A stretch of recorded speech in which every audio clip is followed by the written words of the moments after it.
Well, what's up guys, this is Daniel from Arms Family Homestead, and you guys know that it's been several weeks since we completed our patio project here. If you can even see it, it's so covered in leaves right now. Every time the wind blows, it rains leaves. Take the leaf blower, blow them all off. 3 hours later, it's covered up again. But anyways, that's not what this video is about. Ever since we finished this project, it seems like it has rained about 3 or 4 days a week.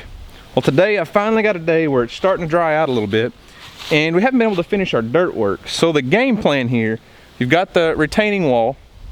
We went back about 15-20 feet and tried to put in a little bit of a terrace because all this is on a hillside. All the water rushes down, so we're gonna put one terrace across and run the water out towards the backyard. And then we're gonna go up the hill a little ways, put in another terrace. Well, since it's been so muddy, we obviously haven't been able to do that. But before we can even think about doing the dirt work, I've got to get all the debris cleaned up from when we tore out the old retaining wall. So we've got old water pipe on the ground here, railroad ties, probably, I'm gonna say 25 or 30 railroad ties that were a retaining wall that were in the ground for 30 plus years.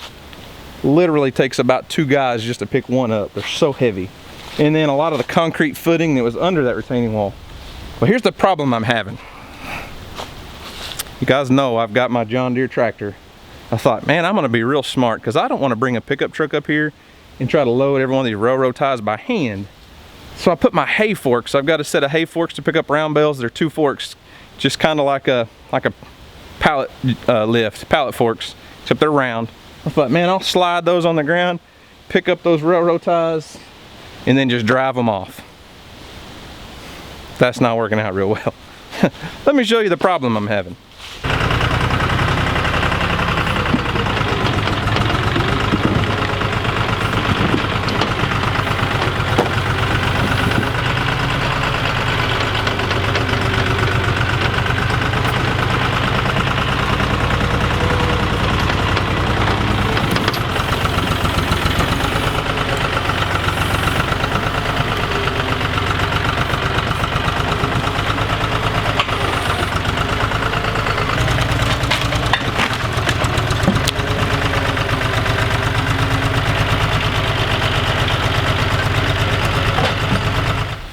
So as you can see, what I thought was a neatly stacked pile of railroad ties that I could just slide my hay forks under, pick up, and haul them out of here isn't quite working out like I hoped.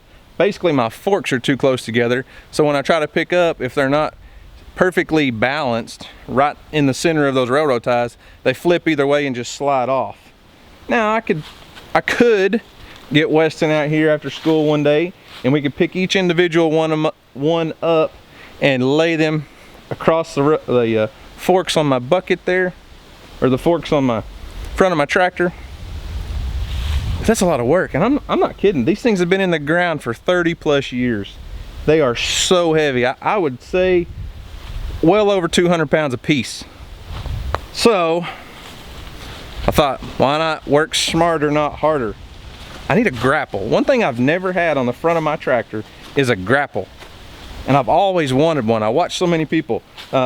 Josh from Stony Ridge Farm has a grapple on the front of his tractor. Mike from Outdoors with the Morgans has a grapple bucket on the front of his tractor.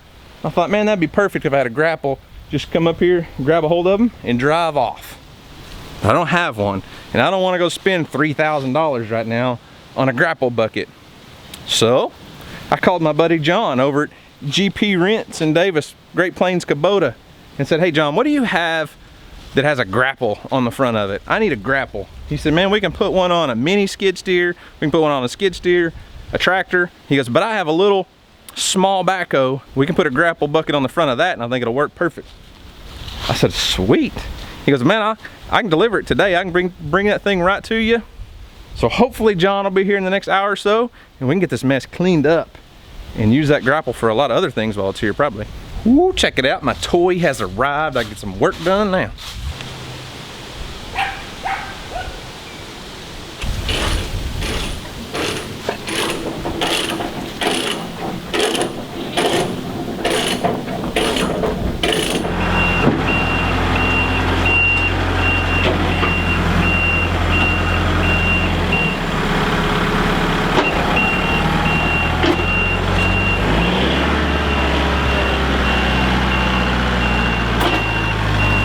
Check it out. I am so thankful to have a company like Great Plains Kubota and GPRents here locally, to where if there's something I need to do that my tractor or something, whatever it is, whatever piece of equipment that I don't have and I really don't want to go out and buy, I can call them up and talk about customer service. I literally called John about an hour and a half ago and told him the problems I was having. He said, we'll fix you up. We got plenty of equipment that'll make that a short job. So what would have taken me and Weston probably a whole afternoon, most of a day, to load all those by hand and haul them off, this will probably take 30 minutes or an hour. And I'm sure I'll find a lot of jobs I can do with this grapple bucket on the front of this tractor. Here's what they brought. This is a LA47 Kubota tractor. It's also got a backhoe attachment on the back of it. We may find a project or two we can do with that. The main thing was that grapple bucket. Having that backhoe on the back is going to be a good counterweight to where we can lift those heavy railroad ties.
So as you saw earlier, the biggest problem I had with trying to do this with my tractor and just my forks was nothing would balance on the forks. Everything wanted to fall off.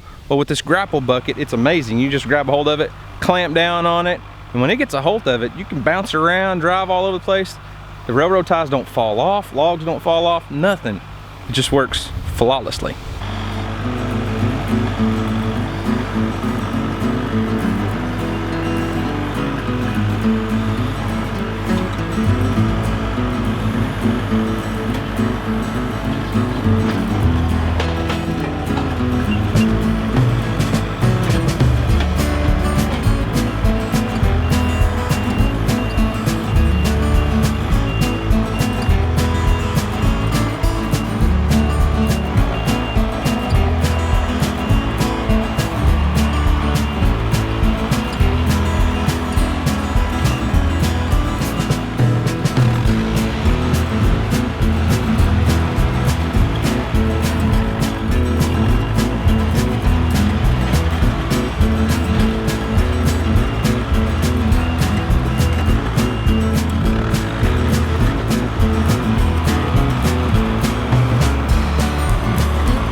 Wow. All I can say is wow.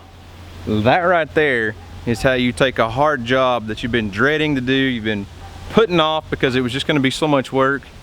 That's how you take that kind of job and make it simple. Literally, that probably saved me at least half a day's worth of work.